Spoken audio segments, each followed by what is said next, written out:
Assalamualaikum warahmatullahi wabarakatuh. Alhamdulillahilladzi an'ama alaina wa hadana lidinil Islam. Wassalatu wassalamu ala man ba'athahu Allahu rahmatan lil anam. Sallallahu alaihi wa ala alihi wa sahbihi wa sallam, amma ba'd. Allahumma anfa'na bima 'allamtana wa 'allimna ma yanfa'una wa zidna ilma. Jamaah pengajian rahimakumullah. Buku yang kita kaji Al-Arba'un Al-Wildaniyah, 40 hadis untuk dikenang oleh putra-putra kita, anak-anak kita. Kita sudah sampai hadis nomor 36. Tinggal 5 hadis selesai, 40 hadis. Mari kita masuki kitab ini, ayat 30, nomor halamannya 76. Ya betul. Al-hadithu as-sadisa wa thalathu. Hadis nomor 36. Anil Barra' ibni Azib radhiyallahu ta'ala anhu. Qala kana Rasulullah sallallahu alaihi wasallam ahsanan nasi wajhan. Adalah Nabi Muhammad sallallahu alaihi wasallam manusia yang paling bagus wajahnya. Wa ahsanuhum khuluqan, paling bagus budi pekertinya. Laisa bitawiril ba'id, beliau bukan orang yang tinggi jangkung. Tinggi jangkung, orang itu postur tubuhnya terlalu tinggi lah, terlalu tinggi, gak enak. Wala bil qasiri, dan tidak pula beliau itu pendek. Orang pati dugur ya tidak tepat. Muttafaqun alaih. Ibu-ibu, hadis ini itu mirip dengan kalimat syair, khuliqta mubarra'an an kulli 'aibin ka'annaka khuliqta kama tasha'u. Engkau diciptakan mubarra'an, bersih dari semua aib. Ka'annaka, seolah-olah engkau khuliqta kama tasha'u, diciptakan sesuai dengan kehendak Anda. Ibu-ibu, Anda diciptakan oleh Allah Ta'ala. Allah Ta'ala itu taren kepada Anda. Ya Allah, milih rung segendi, milih kuping segendi, mulai model sikil koyo endi. Kira-kira Anda milih terbaik atau tidak? Demikianlah Nabi Muhammad itu disifati secara fisik itu begitu. Beliau sempurna khalqan wa khuluqan. Secara bentuk penciptaan terbaik, secara budi pekerti dia terbaik. Sehingga tiada duanya. Nah, sekarang kita tengok ini penjelasannya. Karena Nabi sallallahu alaihi wasallam ahsanun nasi khuluqan. Ya, budi pekertinya baik sampai Allah Ta'ala memuji, wa innaka la'ala khuluqin azim. Muring-muringin Nabi, muring-muring terbaik. Oke? Tidurnya Nabi, tidur terbaik. Perkataannya Nabi, perkataan terbaik. Berjalannya Nabi, cara berjalan yang terbaik. Terus seperti itu, ibu-ibu sekalian. Oke, sekarang karena Rasulullah sallallahu alaihi wasallam ahsanun nasi wajhan wa ahsanuhum khuluqan, paling baik wajahnya, paling baik budi pekertinya. Dari dua hal itu tadi, sing kena dicontoh sing ndi?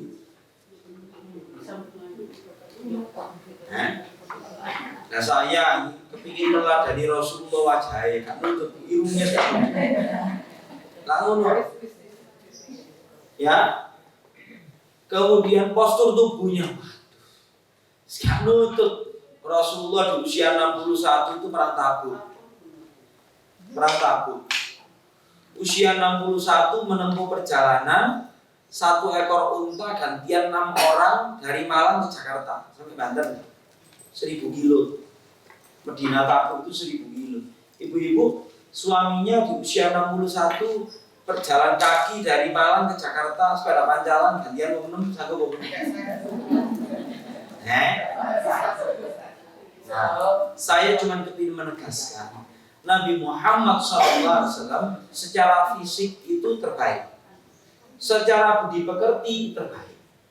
Nah, aspek mana yang bisa kita teladani? Kalau aspek penampilan fisik mungkin bajunya atau model bajunya bisa.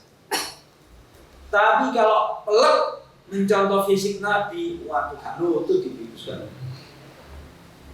Nah, sekarang apa rahasia di balik itu? Allah Subhanahu wa taala memilih para nabi itu semua bagian pada dirinya itu KW1 kabeh. KW1 kabeh. Karena memang mau menyampaikan pesan penting. Diambil dari bangsa terbaik, suku terbaik, kabilah terbaik, keluarga terbaik, itu sabda Rasulullah.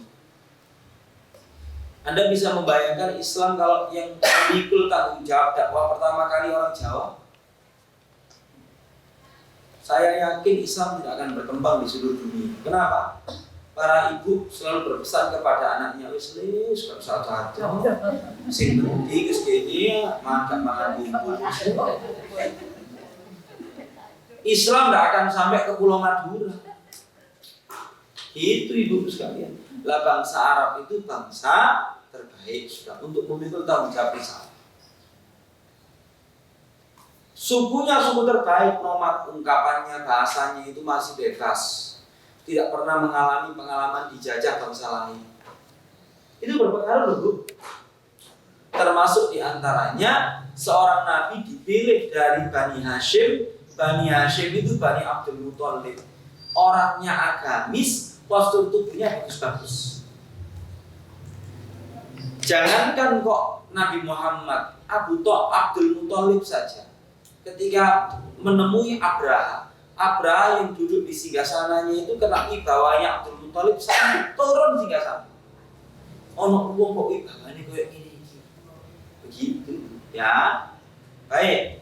Kalau dari sisi penampilan paling tidak yang memirip-miripkan atas dasar cinta itu berpahala.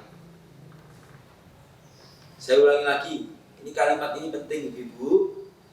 Memirip-miripkan penampilan dengan Nabi atas dasar cinta itu berpahala. Kenapa Pak? Sampean kok pakai gamis? Iya. Bajunya Rasulullah itu biar gamis. Kenapa panjang lengannya kok sampai pergelangan tangan? Iya. Nabi itu bajunya sampai pergelangan tangan. Kalau atas dasar cinta Anda melakukan itu berpahala. Bandingannya begini. Orang itu pengagum Elvis Presley. Dia berpenampilan mirip Elvis Presley. Padahal ya gak berpahala. Gak ngono. Orang Probolinggo, orang Madura itu secara periodik 17 Agustus itu lomba mirip Rhoma Irama. Cuman di sana tidak ada Rhoma Irama, Marama. Kenapa? Saking cintanya kepada Rhoma Irama.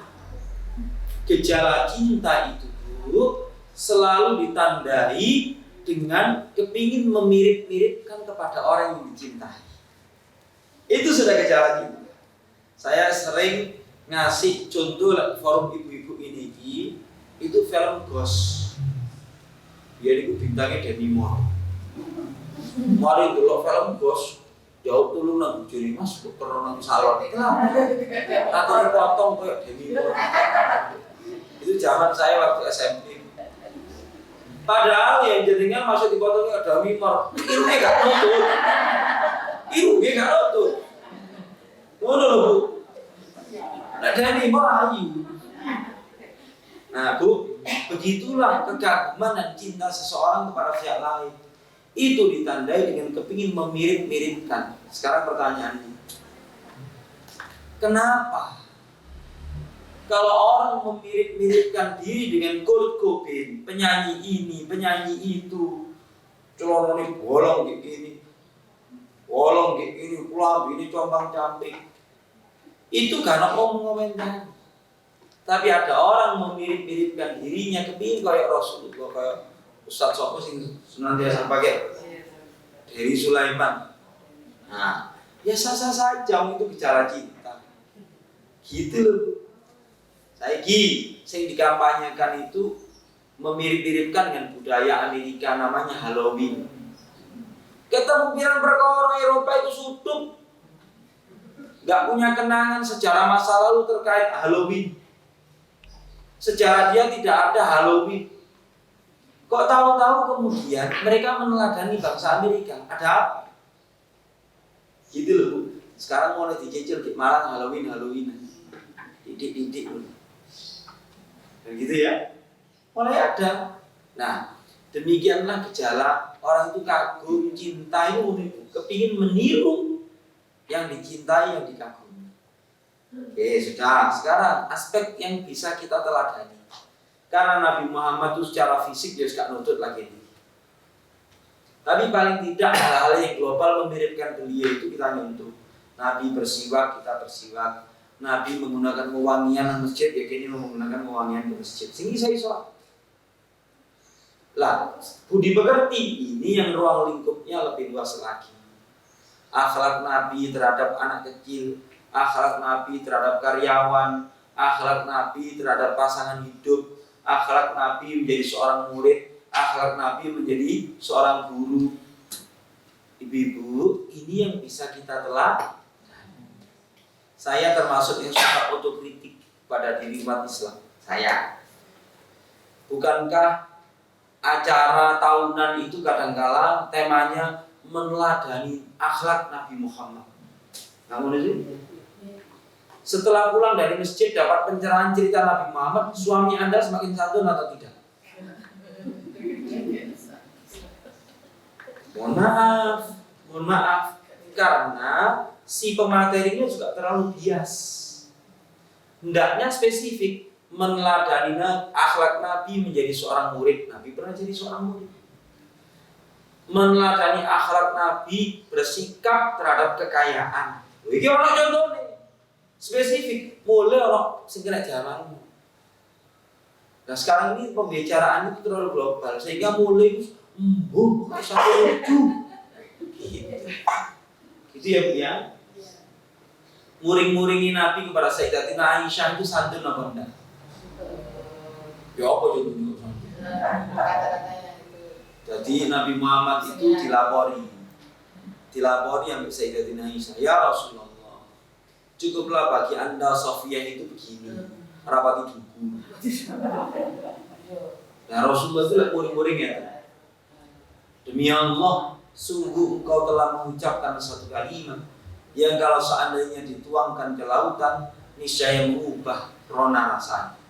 Itu muring-muring Rasulullah. Muring-muring ya santunnya kayak itu. Ya Sayyidatina Aisyah merasa tersindir tobat. Tidak tahu kalau sampai akhlak Nabi seperti itu dicontoh seperti suami Anda. Sampai ngomong sesuatu deh, seandainya perkataan sama dituang nona sedang biru, berubah. Sama ini kenapa Mas? Mau puisi aja. Udah salah itu saya.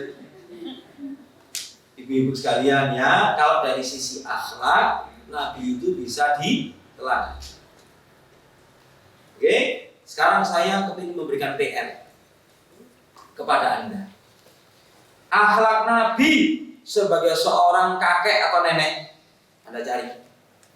Akhlak Nabi terhadap menantu. Sebab rata-rata mantu itu gak cocok karo moroto itu. Madepe sutil sudute salah. Amis. Itu guyonan. Tapi Rasulullah itu apa? Sayyidatina sahabat Ali bu, sahabat Ali bu, mantan menantunya Rasulullah ini. Tolong takokno nang Rasulullah. Apa? Takokno dhewe, Bu. Jadi sahabat, cari temannya itu. bagaimana hukumnya seorang laki-laki yang mudah sekali mengeluarkan madhi. Sahabat Ali dibilang, "Kuntu rajulan udza'an." Aku adalah seorang laki-laki yang mudah sekali keluar madhi. Tapi aku ternyata dengan Rasulullah itu suka. Aku ngomong dia tak takut deh. Lu sampai seperti itu. Akhlak Rasulullah nang mantune ya apa, nang anake ya apa, cara memanggilnya. Nah, itu lah spesifik lah enak. Nah, spesifik lah enak. Akhlak Nabi kepada menantu Abi Abul As ya apa. Anda tahu ceritanya Abul As? Rasulullah punya putri namanya Zainab. Ya. Zainab menikah dengan Abul As. Abul As suruh masuk Islam tidak mau. Akhirnya harus terpisah dengan istrinya yang merupakan putri Rasulullah. Di dalam perang Badar, Abul As tertawan. Ketika tertawan, tawanan itu boleh membeli kebebasan dirinya. Maka Abul As menebus atau ditebus ambek istrinya itu dengan menggunakan kalungnya Khadijah. Ya apa Rasul di? Iki nih sih mbok, ate mbok kayak nebus bojomu. Kalung ibumu ini. Jadi kan ya lo? Hah? Tak muring-muring. Oh, cinta buta kemudian. Sampai kemudian menantu Rasulullah itu kemudian ditebus sama istrinya itu. Dia pulang ke Mekah. Setelah pulang ke Mekah, balik ke Madinah masuk Islam. Wes. Dan dinikahkan dengan putri Rasulullah tetap dengan akad nikah yang pertama. Gak usah bangun nikah. Baik, iki akhlaki Rasulullah ambek menantu. Belum ambek sahabat Utsman menantu 2 kali. Belum dengan Ali bin Abi Thalib radhiyallahu taala. Nah, Bu, sing ini perlu dipelajari. Orang liyane Rasulullah lahir tahun kajas mulai bayen. Mbok meneladani Rasulullah tadi menantu ya apa, tadi mertua ya apa. Menjadi kakek ya apa, suami ya apa, ayah ya apa. Itu semuanya ada aspek. Nah, itu cara mengamalkan hadis nomor 36. Yang terakhir, hadis ini yaitu Anda tengok bagian akhir penjelasannya. Jari ini sahabat Jabir bin Samurah. Ra'aitu Rasulullah sallallahu alaihi wasallam fi lailatin idhiyanin, yakni lailatin mukmiratin mudhi'ah. Sungguh aku pernah melihat Rasulullah pada waktu bulan purnama. Waktu itu mencorong bulan purnama. Faja'altu anduru ilaihi wa ilal qamar. Aku melihat Rasulullah, kemudian aku melihat bulan. Falahu wa indi ahsanu minal qamar. Demi Allah, atau sungguh bagiku wajah Rasulullah itu lebih bercahaya daripada purnama. Ini pelajaran apa? Pelajaran cinta. Bagaimana Nabi Muhammad di dalam pandangan para sahabatnya. Bagaimana Nabi Muhammad dalam pandangan orang-orang sekitarnya. Ibu-ibu, saya barusan ini cerita lain, tapi penting saya ceritakan. Saya barusan ada acara di SMA 7. Kepala sekolahnya itu namanya Pak Basuki. Ustaz, saya itu beli buku di Loaan. Harganya 8.000 atau berapa? Tebel. Judulnya apa? Saya tanya Pak Kepala Sekolah SMA 7. Judulnya Rasulullah SAW di hati para sahabatnya. Penulisnya sih kan Pak Mas. Waduh, tidak tahu, saya tak cepret terus. Dikirim ke saya. Saya cek buku itu. Penulisnya namanya Al-Walid Al-A'zam. Walid Al-A'zam, orang Baghdad. Oleh Dr. Yusuf Qaradawi, Al-Walid Al-A'zam ini dipuji dengan penyair bangsanya. Isi buku itu 99 kisah cara pandang sahabat terhadap Nabi. Kitabnya judulnya Ar-Rasulu sallallahu alaihi wasallam fi qulubi ashabi. Saya punya bahasa Arab. Tak download langsung. bukunya Bu, ya Allah, bagus. Selain bagus, ceritanya masing-masing sahabat itu orang sak lembar, orang lembar, tapi 99. Iku lek diwaca jenengan gak ngantukan. Sak cerita mari. Sak cerita mari. Diceritakan nang butuh 2 menit mari wis. Diceritakan nang suami, saya kemarin sambil makan dulu, baca dulu nomor 1. Anak saya tak suruh baca. 2 menit mari wis. Sak cerita. Dan kitab itu bagus. Cuman wis gak terbit meneh bukunya. Beliau beli di Loakan. Dan beliau menyadari punya buku itu ditarik sampai putune worek-worek. Sekarang saya pinjam buku ini. Bagus Bu. Kalau Anda ada rezeki dan bisa tahu buku itu, nah dibaca. Jadi 99 kisah bagaimana Rasulullah dalam pandangan hati para sahabat. Itu. Nah, ini juga begitu. Kemuliaan rasa cinta Rasulullah di hati terhadap Rasulullah di hati para sahabat itu sampai-sampai aku ndelok cahaya purnama itu tak banding sampai wajah Rasulullah walah mencorong ya purnama itu bisa bermakna rasa cinta. Beda lagi sahabat yang lain, namanya sahabat Amr bin As. Lele menjelang kematiannya, bapakmu ini mengalami 3 zaman. Zaman si kafir memusuhi Rasulullah, zaman beriman, dan zaman ketika Rasulullah wafat. Lele, jadinya Amr bin As anaknya menjelang kematian. Semenjak bapakmu ini masuk Islam, sungguh bapakmu ini tidak pernah sanggup untuk memandang wajah Rasulullah. Loh, itu cintai itu. Cintai lah kisah-kisah begini ini Bu, jari ini Walid Al-A'dhami. Cerita yang perlu kita ceritakan kepada anak cucu kita supaya mendudukkan rasa cinta kepada Rasulullah itu berbeda dengan yang lain. Gitu. Sifatnya zauqi, rosok. Dah, itu pelajaran dari hadis nomor 36. Nomor 37.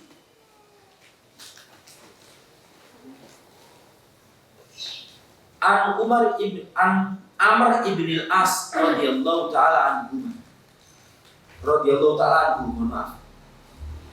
Amr bin As ini meninggal di Mesir. Kalau Anda datang ke Kairo, di sana ada Masjid Amr bin As, Masjid Gede. Ini nama sahabat. Qala Sa'altun Nabiyya sallallahu alaihi wasallam. Aku pernah bertanya kepada Nabi Muhammad. Ayyun nasi ahabbu ilaika? Siapakah manusia yang paling Anda cintai? Qala, kemudian Nabi menjawab Aisyah, istrinya Aisyah. Qultu minar rijal, kalau dari golongan orang laki-laki siapa orang yang paling Anda cintai wahai Rasulullah? Abuha, ya bapaknya Abu Bakar As-Siddiq radhiyallahu ta'ala, bapaknya Aisyah. Sumama, kemudian siapa? Qala summa Umar, kemudian Umar. Muttafaqun alaih. Apa begini Bu? Ibu-ibu sekalian, bukankah manusia itu di dalam hatinya ada beberapa pribadi yang bertahta di hatinya? Ada beberapa pribadi yang bertahta di hatinya. Langkah sih Bu. Sampai-sampai begini. Aku lek mati, sing ngedusi jenazahku iku ae. Saking percaya ya Bu. Oleh ana apa-apa ambek aku, terus kamu hubungi si fulan. Demikian pula kedudukan Sayyidatina Aisyah, kedudukan sahabat Abu Bakar, kedudukan sahabat Umar bin Khattab radhiyallahu ta'ala.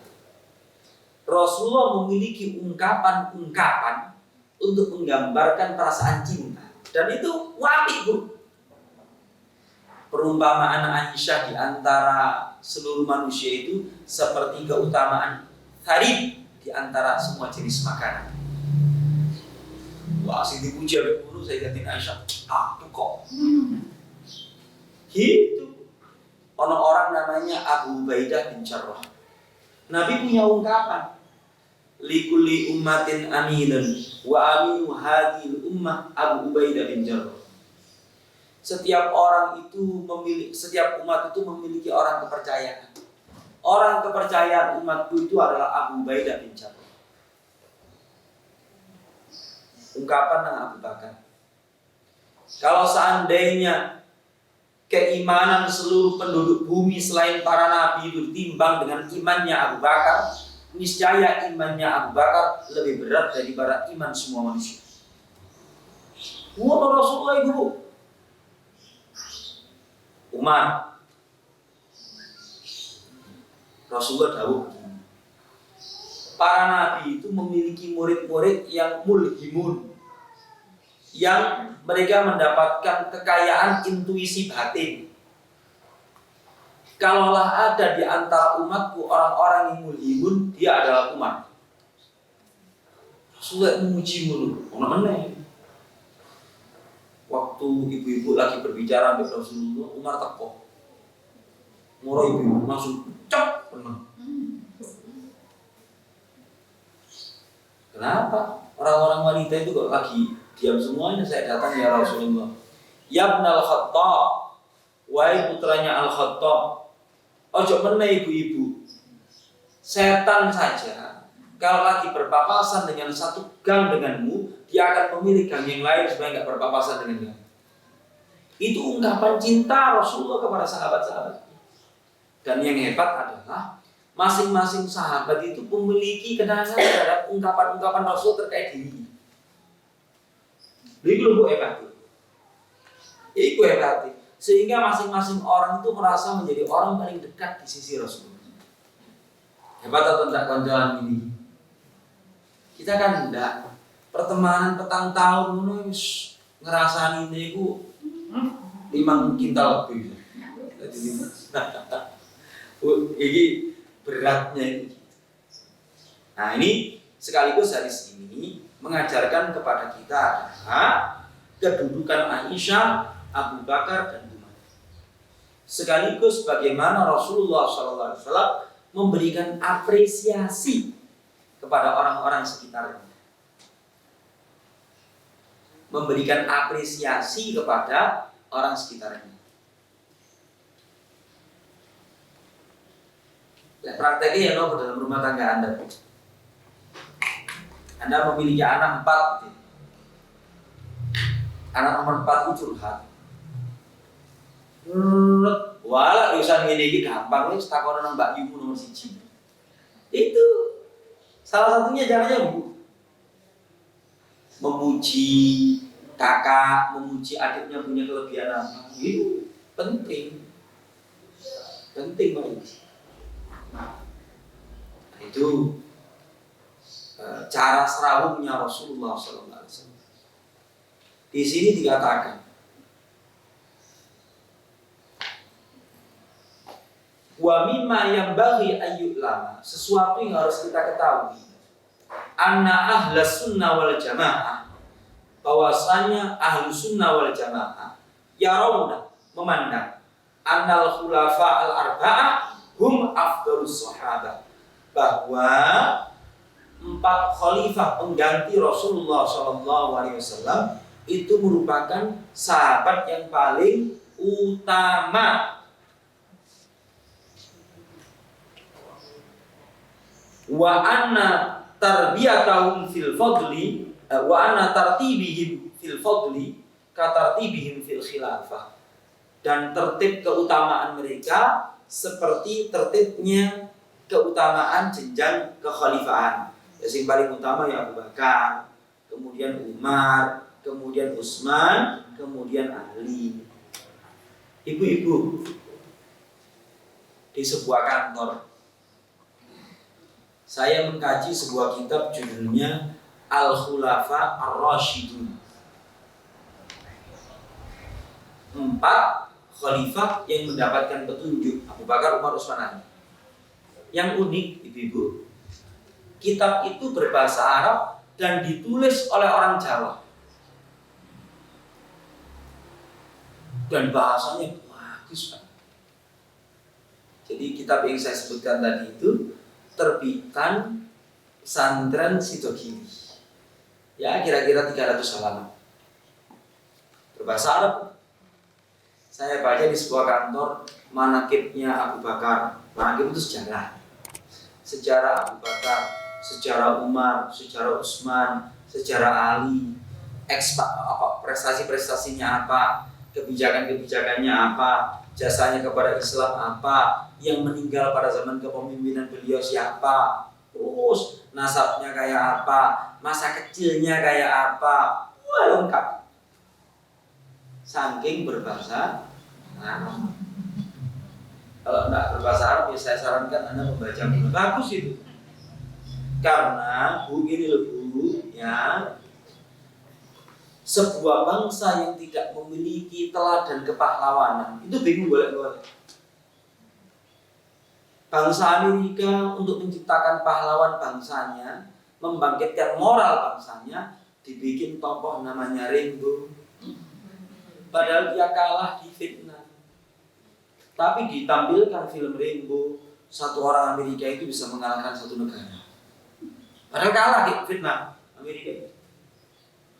Jepang itu lah, sepak bola kalahan. Jepang itu dibikinlah film supaya mendongkrak mentalnya bangsa Jepang terkait persepak bola. Bikin film apa Bu? Kapten Tsubasa. Loh itu penting Bu. Lah di Indonesia ini anak-anak usia putri ini Bulvi ini, Kak Soraya dan yang sejajarnya, itu gak tuh idola. Untuk sopo? Diciptakanlah Superman Indonesia. Bener ya? Superman Indonesia. Namanya Fahri.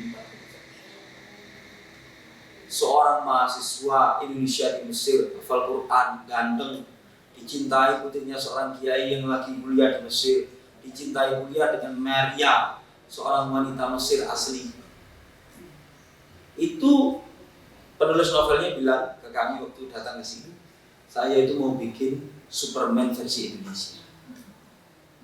Dia memiliki peta kehidupan S1 sekian tahun, S2 sekian tahun, dan menjadi mahasiswa hafal Quran dan ganteng, dicintai banyak wanita. Dia itu mandiri, produksi tempe dijual di Mesir. Itu kalau dicerita nono Bu ya, sama mbak mantu. Itu Bu, itu Superman versi Indonesia. Sampai ditayangkan di layar lebar zamannya Pak SBY. Judulnya apa? Apa judulnya? Oh ya, ayat-ayat cinta. Betul, ayat-ayat cinta. Itu sampai SBY dulu. Iya kan? Nah Bu, penting kita menceritakan satu pahlawan, satu tokoh itu penting secara periodik di rumah kita. Harus pernah begitu itu. Nah yang berikutnya, hadis nomor 38.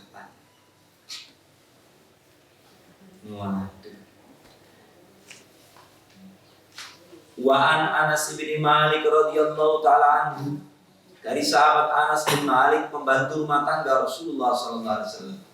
Qala kana aktsaru da'wati yad'u bihan Nabi sallallahu alaihi wasallam, adalah doa yang paling sering dibaca oleh Rasulullah sallallahu alaihi wasallam adalah Allahumma atina fid dunya hasanah wa fil akhirati hasanah wa qina adzabannar. Sekarang silakan dibuka surat Al-Baqarah ayat 200, 201 dan 202. Coba ditengok. Sudah Bu? Gimana bunyinya?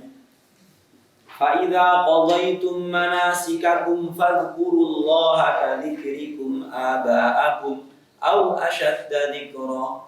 Faminan nasi man yaqulu rabbana atina fid dunya hasanah wa ma lahu fil akhirati min khalaq. Ayat berapa itu? Sekarang 201. Wa minhum man yaqulu rabbana atina fid dunya hasanah wa fil akhirati hasanah wa qina adzabannar. Terus ulaika lahum nasibum mimma kasabu wallahu sari'ul hisab. Bu, ini penting. Ibu ya. Apabila engkau telah selesai menunaikan manasik Anda, maka ingat-ingatlah Allah sebagaimana engkau mengingat kebesaran nenek moyang, membangga-banggakan bapak-bapakmu. Orang Arab kalau sudah selesai haji pada zaman jahiliyah itu, oh kami adalah putranya Pak Fulan. Beliau itu setiap hari tamunya sekian. Kami menyembelih 2 ekor unta untuk menjamu tamu. Kak Sepiro, kami adalah putra si Fulan. Nah, terus kita dikasih contoh di antara manusia itu ketika selesai prosesi haji, ada doanya itu minta kebaikan di dunia saja. Belas, ndak ono cita-cita kemuliaan akhirat. Apakah ada begini zaman sekarang? Bu. Kayak contoh asli ya. Orang kalau seorang ustadz mau berangkat umrah titip donga misalnya. Atau Anda dititipi donga lalu. Suatu ketika saya ini dititipi donga. Iya, gampang kok. Ya pas kurang-kurang dino naoma sampai. Maka beliau itu titip safolio bergaris itu. Bola balik. Donga nih. Sama batin nih. Sama harus prosa waktu itu dulu. Ya, karena itu amanah bagi saya. Ya tak baca bu, tak baca. Ketika prosesi umroh tak baca. Tapi kok banget tenung. Titip donga kok 1 lembar folio bolak balik. Itu satu.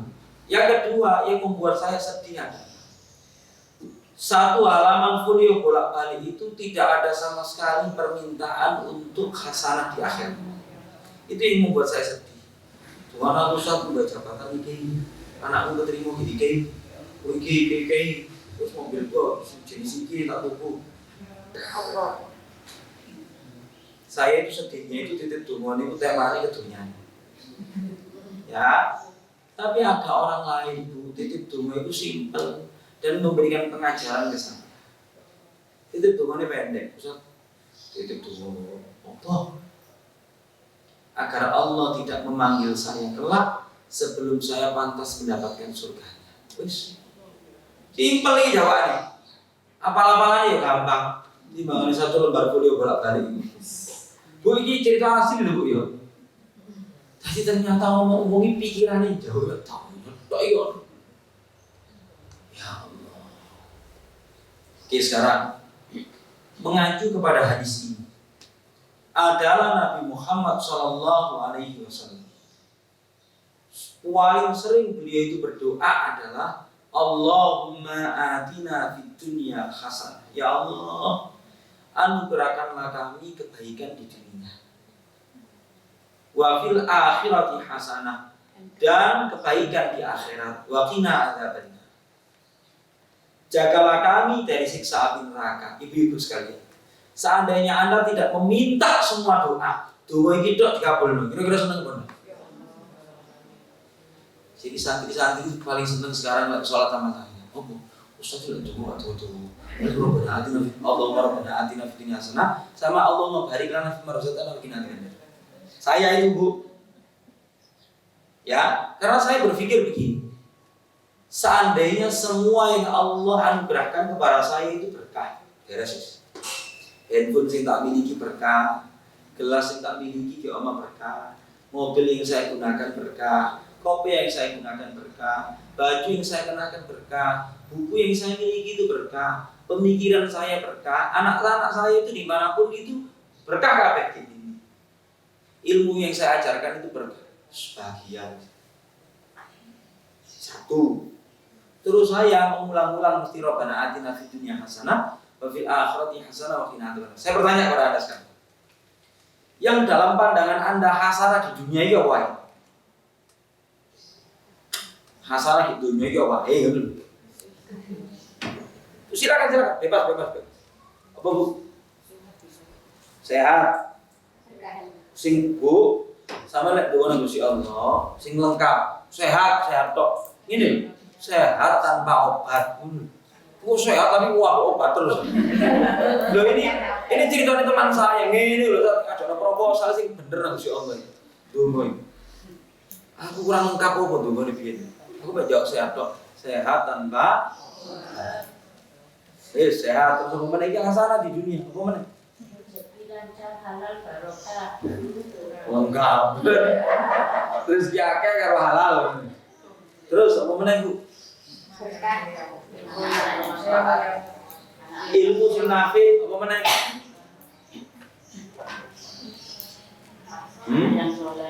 Anak sing soleh apa meneh? Wae dikabulno, tapi bojone sampe gregetno. Gini lho, Bu. Pasangan hidup yang baik itu hasanah di dunia. Hasanah di dunia itu semuanya ikut pendapat para mufasir semua. Ilmu yang bermanfaat, keturunan yang soleh-solehah, pendapatan yang banyak yang halal, rumah yang luas. Terus apa meneh? Makanya itu kendaraan sejak rewel. Oh, kendaraan malah dituku yuk. Saulan dari video lebih bengkel itu. Apa lagi bu? Tetangga yang baik. Itu hasanah di dunia. Ada saat ini tuh bolak-balik yo, terus tukang ngomong kayak gitu baik yo. Tahu ada gitu.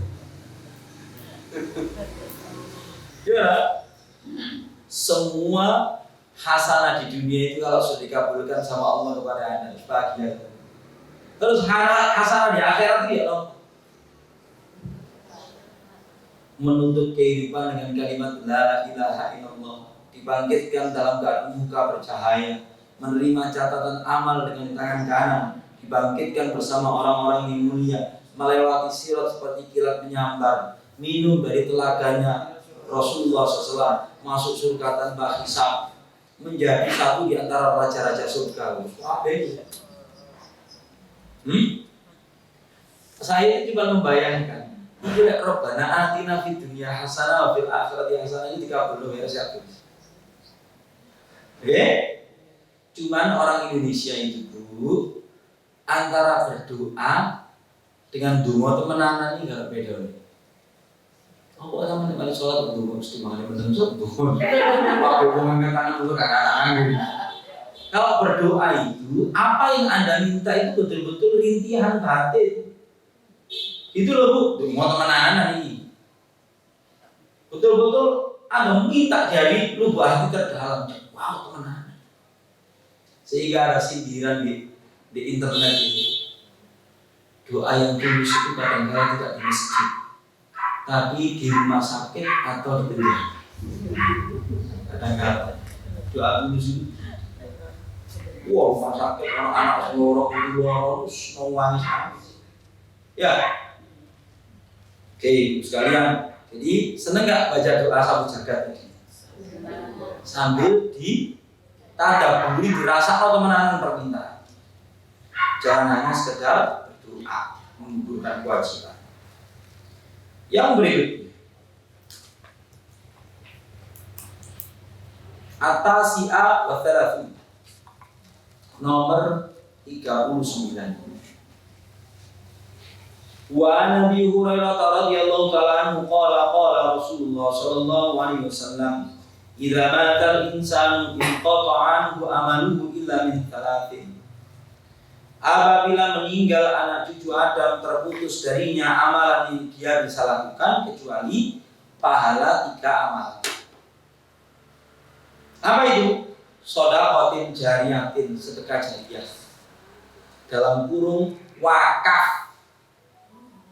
Jadi ada yang memahami sedekah jariyah itu wakaf.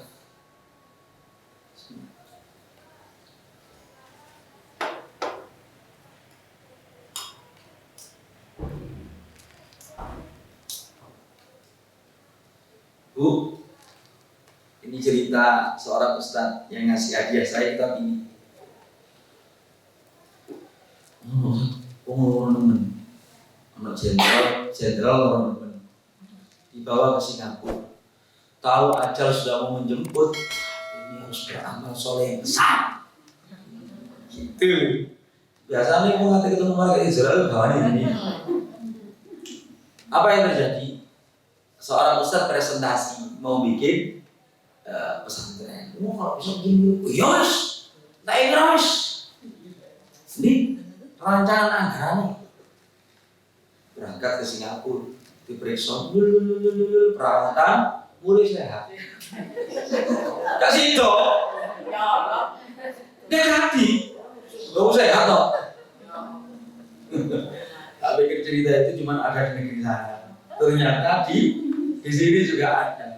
Jadi Ustadz ini ketika menyerahkan kitab ini terus ngobrol cerita ini ada Ustadz. Oh malah jadi ini. Jadi Bu, kalau mau bersedekah wakaf itu sebaik-baiknya sedekah itu Anda masih sehat. Anda masih dilanda penyakit orang kikir-kikir. Bener kok itu. Masih kepingin lebih kaya lagi. Itulah momen ketika sedekah itu paling baik. Anda sehat, kepingin tambah sugih, orang mah dikit-dikit. Wih, itu saya paling kenal. Itu hadis Bu. Itu hadis Nabi. Itu hadis Nabi. Hadis Sahih malah. Ya, jadi harus mati separuh. Dan hari ini bersedekah. Dia pun ngaji ini Pak, gitu Pak. Terus kasih itu kita kisah asli, kisah asli itu. Nah yang berikutnya, au ilmin yuntafa'u bihi, au ilmin yuntafa'u bihi, atau ilmu yang bermanfaat atau dimanfaatkan. Jadi yang pertama tadi itu loman apa? Loman dunyo. Kedua ini loman ilmu. Loman ilmu. Pada subuh tadi saya bercerita kepada seorang guru besar. Seorang guru besar. Saya cerita, teman saya yang ambil S3 di Brunei itu kok perlakuannya dari guru besarnya itu luar biasa. Kok Pak EDW dulu. Ambil S3 di negeri orang itu. Terus guru besar ini setelah saya sebut tadi omongan sama saya jawab, iku ya iso sakit di Indonesia.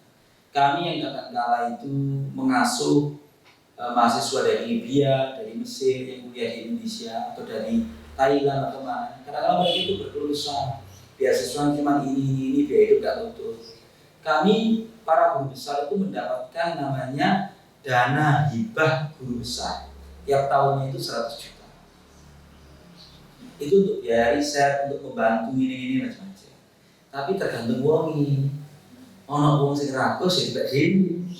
Lek wongi loman, jadi bikin riset yang 30 juta itu kamu gunakan untuk keperluanmu, yang 70 kita gunakan untuk riset bersama. Itu loh, loman ilmu begini ini itu sebenarnya buahnya. Loman ilmu ya, au ilmi yuntafa'u bihi. Kalau Anda diminta untuk ngajar apa-apa, ya sih loman. Ojo ditutup-tutupi gitu. Ya terus, diulang. Nah, yang berikutnya, awaladin sholihin yad'ulah. Ini anak larang. Atau anak soleh, otomatis sholihah bisa, yang senantiasa mendoakan orang tua. Yang perlu kita tahu, bagaimana cara kita bersikap kepada orang tua, seperti itu pula anak kita nanti bersikap kepada kita. Dulu, ya, memiliki anak yang soleh-solihah itu bukan urusan sehari, 2 hari, setahun, 2 tahun. Anda, para wanita, para ibu-ibu, itu harus hati-hati dengan kriteria sukses. Anak sukses itu kayak oke? Saya datang di acara kirim doanya seseorang, konjoni SPI. Masih direkam gak ada titelok bumi. Nah, Itu saya alhamdulillah anak-anaknya sih peduli. Meskipun orang sih nggak peduli. Sing lebih runyam satu lagi. Ada seorang guru besar meninggal. Beliau pernah jadi ini, jadi itu, jadi ini, jadi itu. Setelah khutbah Jumat saya berkunjung ke rumah beliau. Saya itu nangis bu itu hati. Karena yang mimpi saya itu mahasiswa beliau. Ayo, belum sampai anak, belum sampai. Oh iya, untuk mengantar sang guru besar ini ke persada saja. Itu hanya seorang ibu yang sudah tua istrinya. Tanpa bisa berbuat apa-apa, nelfon tonggo, jauh tolong iki. Anak yang satu di Irak, anak yang kedua itu di Australia kayak Somuli. Dan ini bapaknya sudah sakit menahun. Ya sakit rong dino, ini menahun, gak boleh tak. Pada saat kematiannya itu Pak setelah sholat Jumat ya mau berangkat ke persada nggak harus angkat. Jadi ini mahasiswa jenengan ini bawa tipers nanti hubungi aja ini. Bahkan sampai pada kematiannya itu saya membayangkan orang tua itu dampingi anak-anaknya ditalkin, diteguhkan maupun nggak terjadi pada orang. Tapi cara wong Jawa anak sukses apa? Kok suami? Oh kayak pengen. Ini rakyat tapi itu sing luas Thailand, Jakarta, sekolah Kuala Malang, mungkin bagi anda semuanya itu sukses kan? Sekolahnya sentek gitu, tapi bagi saya gurun, gitu ternyuh dulu ini. Apalagi sampai ketika saat sakit itu kok yang lebih mendekat itu pokoknya kami di-outsourcingkan, tidak ada yang berlomba untuk berkhidmat kepada bapaknya. Gitu ya. Jadi agak perlu direvisi yang Anda sebut sebagai anak sukses itu ya. Apakah sing pontang panting uripe ke bandara tok dino karena ganti sarapan pagi Surabaya, makan siang Hongkong, makan malam Thailand ngono, sing ngakoni ngono sampai nang kosong urip ke bandara tok. Berangkat sedurunge subuh, gak ketemu bojo rong minggu terus.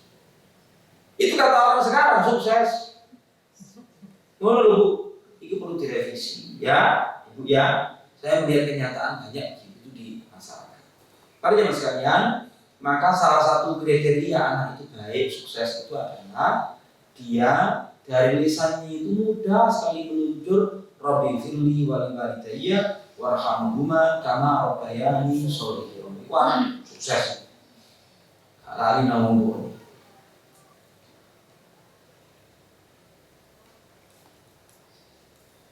suatu pagi saya berkunjung tahun 90-an berkunjung ke rumah seseorang. Ada seorang ibu memarah-marahi anak perempuannya karena anak perempuannya itu mau berangkat sekolah SMP atau SMA minta uang saku. Depan saja di pagi mari subuh. Jadi orang tua itu susah. Oleh sama mau sekolah, bayar SPP, macam-macam. Gua kayak selalu tua, itu lari loh. Yang begini ini juga tak baik. Sikap begini juga tak baik. Istilahnya semacam investasi gitu. Gua lek saus tua ya rumah tenang gigi. Itu malah tidak terjadi kepada anak-anaknya kalau sikapnya seperti itu. Alhamdulillah meninggal kabeh anak beberapa sing meninggal bisa. Nah, pagi-pagi al-haditsu al-arba'un. Hadis nomor 40. Masya Allah. Masih terakhir tapi kematian. Wa an Jabir bin Abdullah radhiyallahu ta'ala anhu qala Rasulullah sallallahu alaihi wasallam yub'atsu kullu 'abdin, bakal dibangkitkan seorang hamba ala ma mata alaihi, dalam keadaan seperti ketika dia mati.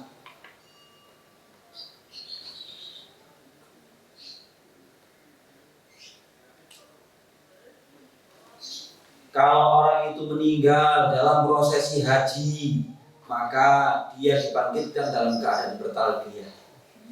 Kalau dia meninggal ketika dalam prosesi berjihad di jalan Allah, maka dalam keadaan seperti itu pula dia dibangkitkan oleh Allah Ta'ala. Dan yang menjadi pertanyaan besar, seperti apa kita ini bakal diwafatkan oleh Allah Ta'ala? Rumusnya begini Ibu, ya. Pada momen yang kita biasakan, pada saat amal soleh yang biasa kita kerjakan, peluangnya jauh lebih besar kita meninggal dalam kondisi itu daripada amal-amal yang lain. Jadi orang ahli baca Quran mungkin meninggalnya saat baca Quran.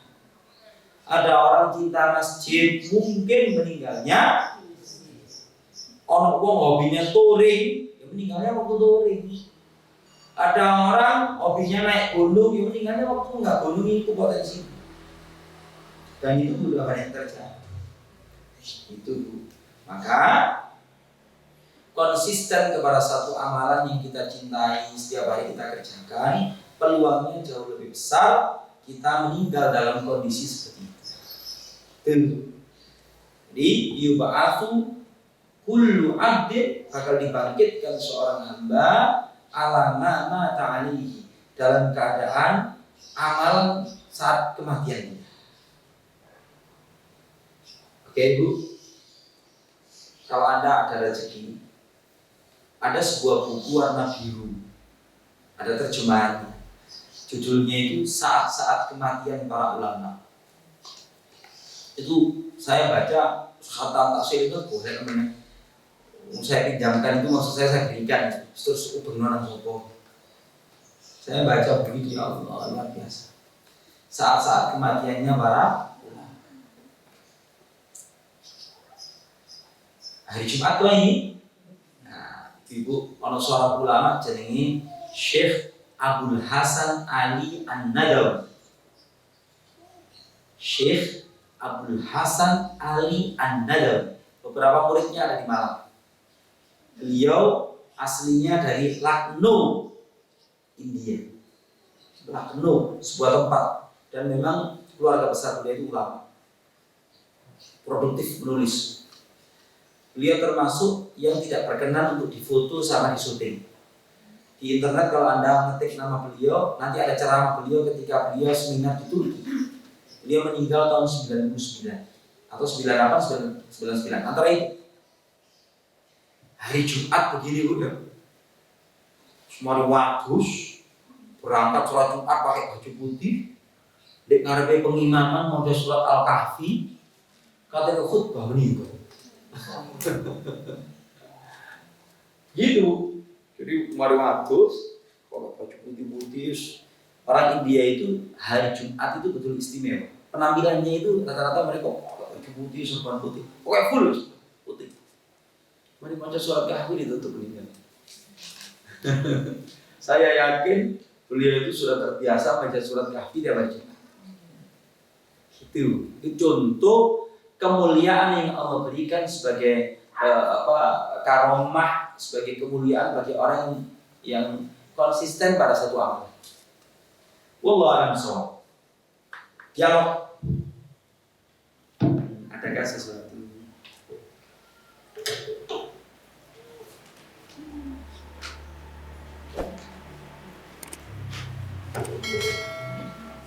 Alhamdulillah, mari Ibu. Assalamualaikum.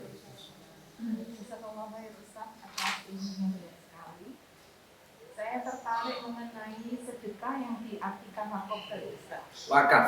Ya, seringkali kita mendengar bahwa Abu Bakar istilahnya semacam mewakafkan semua hartanya di jalan Allah, kemudian Umar dan juga Utsman dan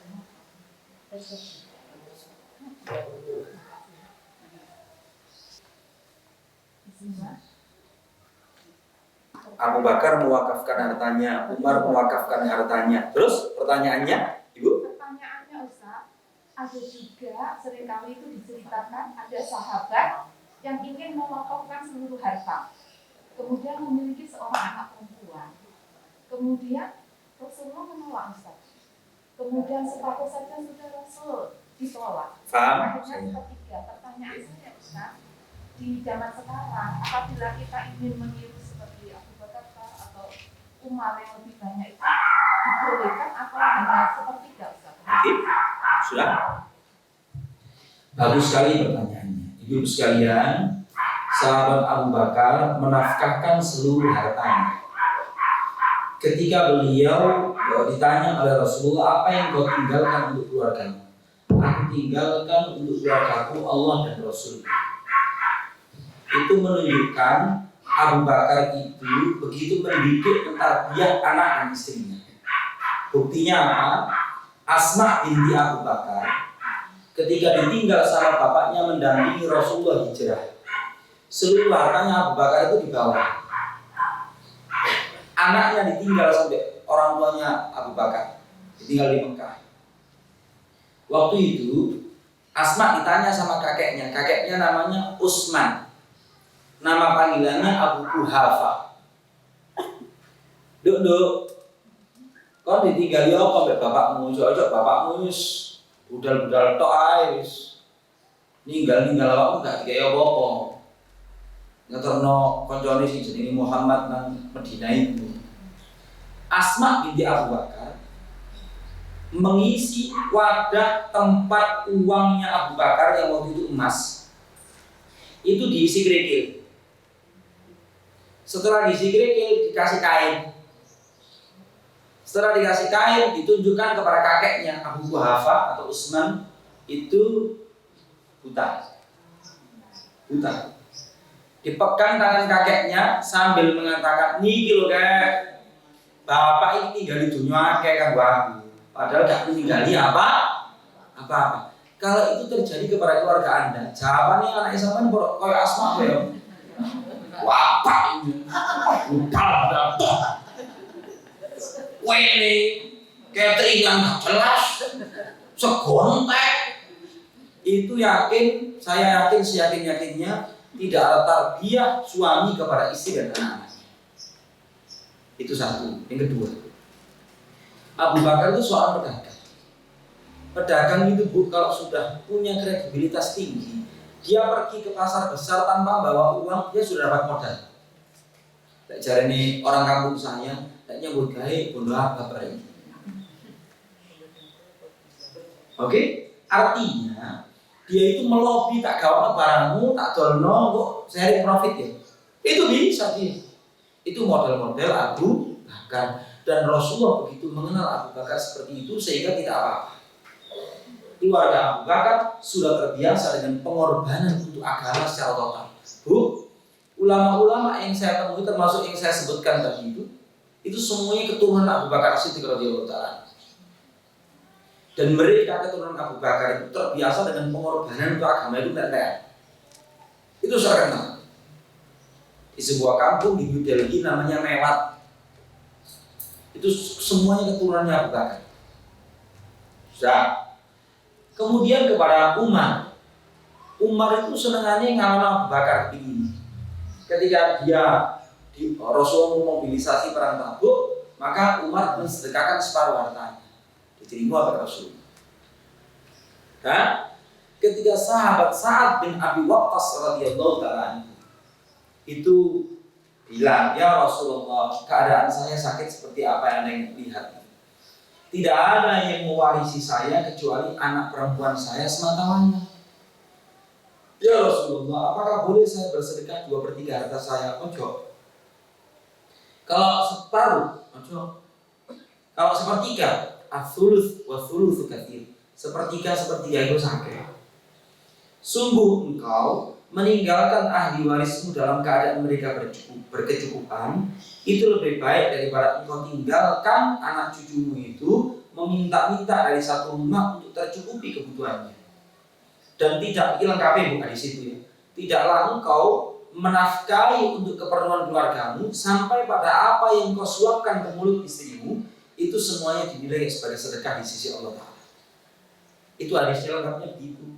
Kalau Anda ingin lihat di dalam Riyadhus Shalihin di bab pertama, bab niat itu nanti ada cerita itu.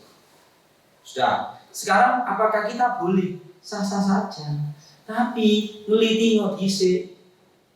Katanya belok kanan ini ngeliti disik lah. Bojone karo anake ini persiapan. Artinya, ini loh latihan.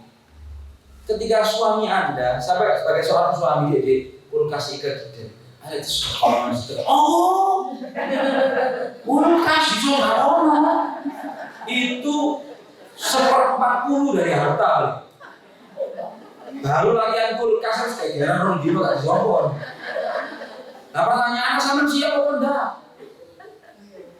Soal kulkas, ya apa ini? Ban serep itu suka orang gak apa-apa. Ban serep, suka orang gengger. Lalu Umar itu modelnya bu, beliau itu berkebun sholat asar. Gara-gara berkebun itu beliau sampai terlewatkan telat sholat asar. Maka beliau menghukum dirinya mensedekahkan kebunnya itu fisabilillah gara-gara mengganggu sholat asar itu.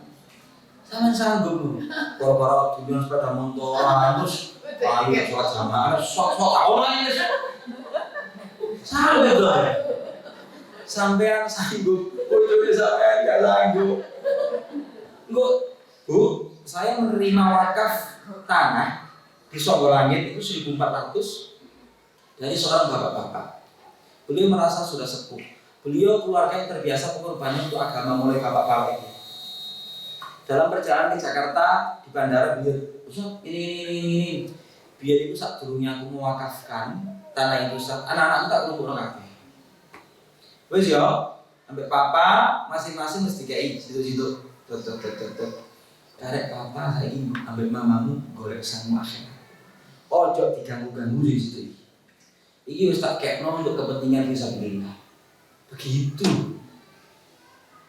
Jadi keputusan itu supaya diterima sama anak-anaknya, podo penake kabeh, itu ditunjukkan keputusan itu. Pada gilirannya tidak semua putra putri beliau itu makmum kabeh. Kira-kira kalau saya gitu, jalan Bina Songgolan gitu, sak meter ini royong bondo gitu. Bisa bimbingan saya anak itu. Iya. Begini loh, pentingnya tarbiyah di dalam keluarga. Iya Anda sanggup, kayak baku itu iya amanah luar biasa. Jadi konco-konco. Cuman saking amanah ya sedekah kebabasan. Anak bojone wis korat-korat. Lah satu boleh. Gitu ya. Jawabannya adalah berpulang kepada diri Anda dan keluarga, sanggupnya seberapa? Anda sudah mengeluarkan sepertiga itu suapi, lebih dari itu wapi meneh. Tapi yang paling penting adalah ini loh tarbiyah anak bojo. Begitu cara Islami itu. Kita tarbiyah. Itu ibu sekalian. Dah. Satu pertanyaan lagi. Ini monggo. Mari. Yang di hadis 36 tadi syair dari insya Allah sahabat Hasan bin Sabit besok yang mau diciptakan bersih dari semua aib insya Allah. Oh itu syairnya Hasan bin Sabit. Ya. Yang ingin saya tanyakan itu selama ini saya itu memang bertanya-tanya antara sahabat Hasan bin Sabit dan sahabat Sabit bin Qais. Ini apa? Zaid bin Sabit. Oh, beda. Belakangnya Sabitnya apa itu satu saudara? Tidak, beda. Hasan bin Thabit itu penyairnya Rasulullah SAW. Kalau Zaid bin Thabit itu seorang pemuda cerdas jenius yang ditunjuk Rasulullah untuk belajar bahasa asing. Beliau belajar bahasa asing cuma 19 hari langsung melancar, tulis maupun lisan. Nah ini cerdasnya wong. Le Hasan bin Thabit itu bu, ambil ibu-ibu yang kendelan ibu-ibu. Lalu iki daerah. Ketika perang Khandaq, Hasan itu suruh jaga barisan ibu-ibu. Ibu-ibu digarno satu mes, san jaga ini san. Lah orang Yahudi itu mau masuk ke tempatnya ibu-ibu, mau membunuh ibu-ibu itu. Gak serantangan. Kalau ibu-ibu, san, itu pakai orang Yahudi ada ini, nangkeni. Aku kawannya. Maka ibu-ibu itu langsung mengambil tombak, langsung melempar ke orang kena. Itu Hasan bin Thabit penyair Rasulullah SAW. Kalau dari sisi kesatria tidak. tapi dia memiliki kecerdasan yang lain, yaitu bersair. Beliau itu kalau bersair spontan dan indahnya luar biasa.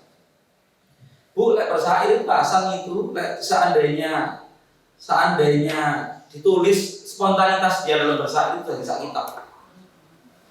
Belani Rasulullah itu. Dan kalimatnya itu indah itu. Kita mungkin nyatetnya malah indah.